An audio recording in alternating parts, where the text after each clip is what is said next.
Hey guys, what's up? It's Kevin here. Today is going to be a really different episode. I'll be sharing and talking more about a really crucial topic called mental health. Yes, in conjunction with Mental Health Awareness Month, I think this is really the right moment to talk about it. I'll be sharing my own experience with dealing with mental health and also a bit of anxiety and depression.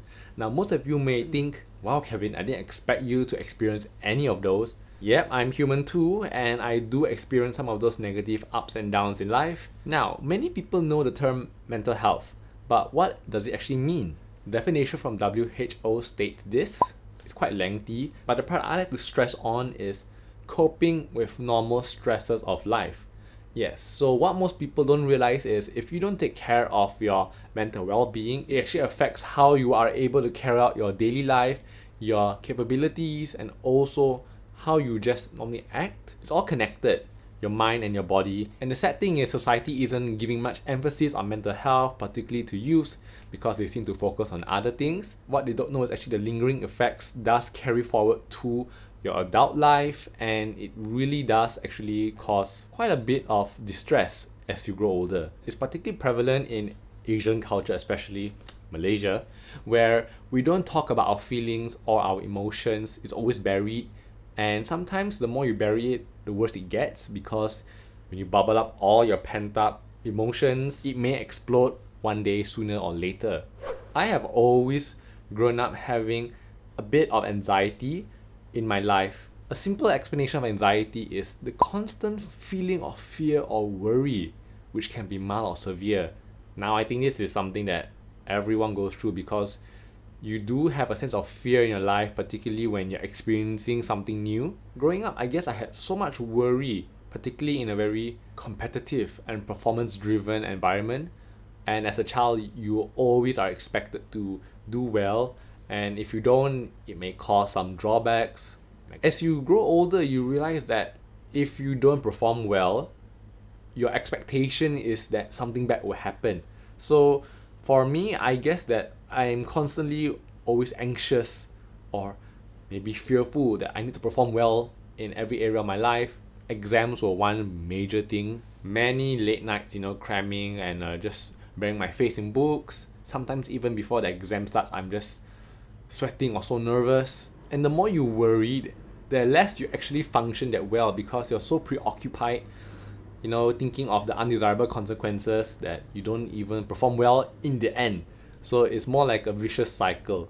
People don't really see me as a person who is that anxious because I just appear so happy or maybe even joyful in my vlogs, in social media. I guess that's more like an appearance I want to give off, where I'm not having any worries or any problems, but actually underneath it, I am constantly full of worries. I worry so much about the future, so much about, what's going to happen in the next 5 years, what's going to happen to my YouTube channel. It doesn't help that now I experience something called, I think I made it up, quarter life crisis. So I just turned 25, guys. I'm not that old, like a silver birthday, but you reach a point in time where I have 25 more years to go before I reach 50. And that's really frightening because do I even know what am I going to do in the next 10 years when I'm 35, 45? The scary part is actually I don't have an idea. I don't really know what I'm going to do, and it scares me so. Again, the anxiety of performance-driven success, and if I don't achieve those by a certain age, what is going to happen to me? I mean, it's annoying. Like, you don't think of it like, it's fine, you can just carry life, YOLO and everything. But when you're constantly being worried that something is going to happen to you because you didn't put in the effort or because you didn't work hard enough, you just get frantic as time approaches on.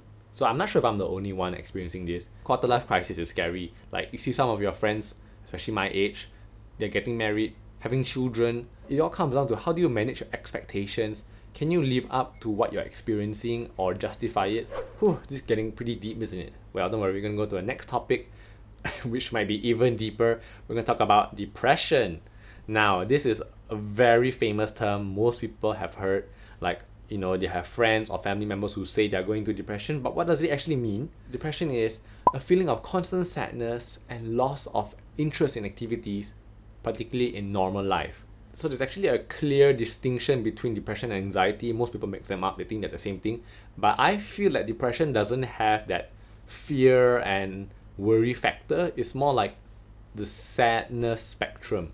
You might have both, you might have one. For me, I have a mix of both sometimes. I don't know what you call it when you have both. Depressive anxiety. Now, constant sadness, it affects everyone differently. What they define sadness is, or how they experience it. People always associate sadness with grief, whereby you have a family loss or maybe a tragic incident that traumatizes you, hence you feel this sadness. For my case, it's actually a bit different on how I interpret depression. Again, it has many forms. For me, it's more like sadness because of regret and hopelessness. So it's entirely different from grief sadness. What do I mean by this? Generally, I'm a pessimistic person by nature. I don't particularly expect good things to happen. Because of that, I predict that things will not work out. So if I expect something to take off and be successful, I kind of counter in my mind and think, oh, it's not going to take off. And because of that, I feel let down and therefore I become sad. Do you know what I mean? It's more like I anticipate things won't work and somehow rather it actually doesn't work. Therefore, I become sad. It didn't take off. It didn't actually challenge or went over my expectations. Probably a better word to describe it is hopelessness. Yeah, I think that's for me a better way to interpret depression for me. I generally do not have hope in much things. This is what makes me feel down because if I know things are not going to work out, then I don't bother to try.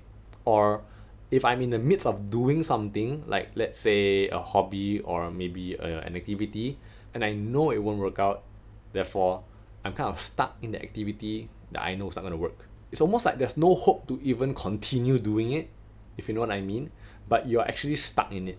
And this applies in many areas of my life. There are so many things I want to achieve, but I don't know how to get there. I don't know what to do to get there, and it seems like a distant dream. So therefore, I feel like I can't get it, and my life is just stuck. I'm always going to be at this level, full of regrets because I didn't achieve what I wanted to. I think a big example that happened for me to make this more clear was when I finished graduating in Melbourne, like many years ago after studying. I was so hopeful, like, wow, I could get a job, I could make many friends, and I could, have a very successful life living abroad and stay there. As it turns out, I realized that no, I could not achieve any of those things at all. I did not secure any job. I didn't really have much friends because most of them were somehow leaving Melbourne and I was just alone. And the last part was I just didn't felt grounded. Because of that, I felt like, what am I doing in a place where I can't achieve things? What am I doing in a place that has no hope? Like I thought to myself, there is no hope staying in this place, and I just feel so sad that I'm being there. Therefore, I thought to myself, I had to get out, had to leave a place that has no hope at that moment in time. Finally, I made the decision to move out of Melbourne and come back to Malaysia, which is where I am right now. And I guess I do feel so much better. I wouldn't say 100%, but definitely much better because I do see more prospect, a tiny bit more than I was in Melbourne because of many factors. Many years after I came back to Malaysia, I went to visit a psychologist or therapist. I'm not sure they're the same thing. But I went to visit one who I thought could kind of give me advice or maybe kind of help me get through my mini depression or anxiety. I actually did have quite a good time visiting a psychologist because this lady was really perceptive. When I was with her, she was writing down so many notes and she could analyze what I seemed to be going through without me realizing. As I was explaining all of my worries and my situation, the psychologist was able to draw a diagram of a trap that I was going through. So that was something I thought was really eye-opening. It just hit me that when she explained to me, oh, this is what you seem to be going through or doing on repetition, or maybe it's kind of like your escape plan you do to cope with it. I thought to myself, wow, this is amazing. Someone that I didn't even know could analyze what I was doing. And this is what I think is really important for most people is do visit a psychologist or therapist if you are experiencing some kind of emotional distress. We find ourselves to be in a rut so deep that we can't even understand what we are doing. I always have this energy. It's just like a panic chicken running around. We actually don't know the pattern we are running on. Lastly, I'm going to talk about another area that seems to have impacted my mental health quite a lot recently. In just a few weeks ago, I ended my first relationship in my life ever, guys. Whew, that was actually quite a big shock to me because I was single for 25 years and I was thinking, okay, this might be the first relationship that I had so much expectations on. Now, I'm not going to go much further into details because it's going to take forever. Let's just say that after coming out of this relationship and ending things, I actually feel like I was in a mental chaos, or kind of like things were stirring around. And I thought to myself, what exactly am I feeling that's causing all this? And turns out that I was going through something called the 5 stages of grief, which is this chart right here. I had no idea this chart existed, maybe because I just completely forgotten about it.